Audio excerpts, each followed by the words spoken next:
আসসালামু আলাইকুম রহমতুল্লাহি ওবরাকাতু। ইয়া হাকামো, আল্লাহ সুবহানাহু ওয়া তাআলা ৯৯ নাম। এই নামগুলো তাসবি বা জিকির করলে কি কি ফজিলত, যেমন এমন কিছু তাসবি আছে যেগুলো করলে মনের পবিত্রতা লাভ হয়। তারপরে আল্লাহ রব্বুল আলামিন রিজিক বৃদ্ধি করিয়া দিবেন।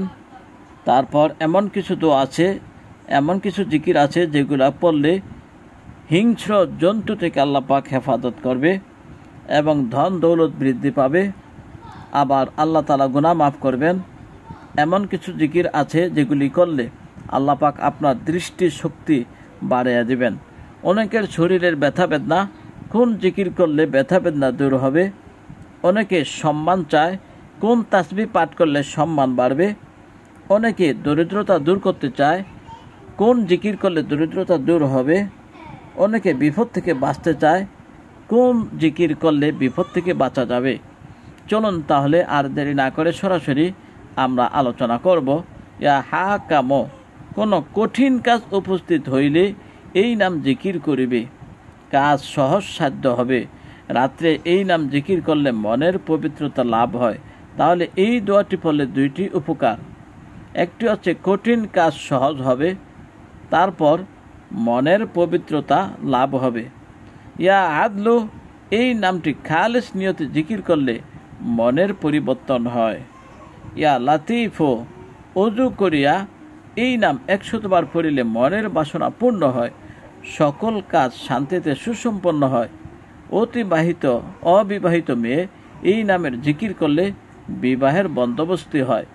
দৈনিক ১৩১ বার পড়িলে রুজিতে বরকত হয় এবং যে কোনো রোগের উপশম হয়। ইয়া খবিরো, এই নাম সর্বদা পড়িলে খারাপ ভাব, খারাপ চিন্তা দূর হয়। ৭ দিন পর্যন্ত অনবরত এই নাম পড়িলে অনেক বাতিনি তথ্য অবগত হওয়া যায়। কোনো খারাপ লোকের চক্রান্ত পড়িলে কিংবা হিংস্র জন্তু আক্রমণ করিলে এই নাম অনেকবার জিকির দ্বারা পরিত্রাণ পাওয়া যায়। ইয়া হালিমো, ধনবান সর্দার ব্যক্তি এই নাম অনেকবার পড়িলে ধন দৌলত ও সর্দারি স্থায়ী থাকে, শান্তিতে থাকা যায়। তারপর চলুন ইয়া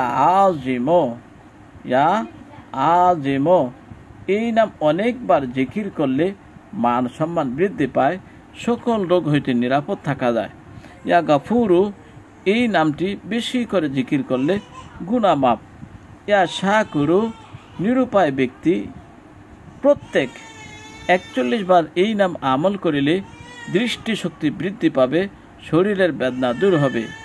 ইয়া আলিও, এই নাম সর্বদা পড়িলে কিংবা নিয়মিত আমল করিলে সম্মান লাভ হয় ও দরিদ্রতা দূর হয়। ইয়া কাবিরু, এই নাম প্রত্যেক আমল করিলে বিপদ আপদ হইতে রক্ষা পাওয়া যায়।